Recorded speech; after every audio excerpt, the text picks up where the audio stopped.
हमारा अगला वर्ड है आईएमपीएस। ये एक एडजेक्टिव है। इसका सीधा सा मतलब है कोई ऐसी चीज जो भगवान या धर्म के प्रति अपमान दिखाए। आसान शब्दों में कहें तो अधार्मिक या अपवित्र। चलिए इसको एक सेंटेंस में यूज करके देखते हैं ताकि ये और क्लियर हो जाए।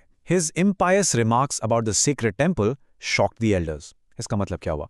मतलब उस पवित्र मंदिर के बारे में उसकी जो अपमानजनक बातें थी ना, उन्हें सुनकर वहां के बुजुर्ग एकदम शॉक हो गए। तो यहाँ impious remarks का मतलब है ऐसी बातें जो लोगों की धार्मिक भावनाओं को चोट पहुंचाए।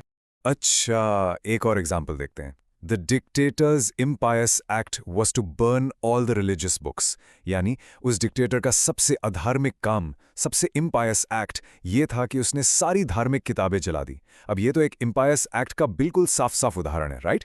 चलिए एक और सिचुएशन सोचते हैं जहां ये वर्ड बिल्कुल फिट बैठता है। She was accused of impious behavior for questioning the long-held traditions। मतलब उस पर अधार्मिक होने का इल्जाम लगा क्योंकि उसने उन परंपराओं पर सवाल उठाए जो सदियों से चली आ रही थी। तो समझ रहे हैं आप, जब कोई ऐसी चीज पर सवाल करता है जिसे लोग बहुत पवित्र मानते हैं तो उस बिहेवियर को भी impious कहा जा सकता है। ये वर्ड आपको अक्सर न्यूज आर्टिकल्स या थोड़ी फॉर्मल राइटिंग में मिलेगा। जैसे इस कोट को देखिए, Critics called the new law an impious disregard for the nation's spiritual heritage। तो यहाँ कहने का मतलब ये है कि जो क्रिटिक्स थे उन्होंने इस नए कानून को देश की आध्यात्मिक विरासत का एक तरह से अपमान माना, एक अधार्मिक अनादर। तो अब इस वर्ड को और अच्छे से समझने के लिए चलिए इसके सिनोनिम्स और एंटोनिम्स पर एक नजर डालते हैं। इसके सिनोनिम्स यानी इससे मिलते जुलते शब्द हैं irreverent, profane, godless और अनहोली।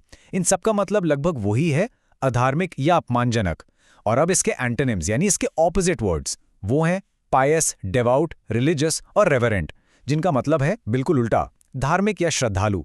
बस आज के लिए इतना ही। मिलते हैं नेक्स्ट वीडियो में। Happy learning. बाय।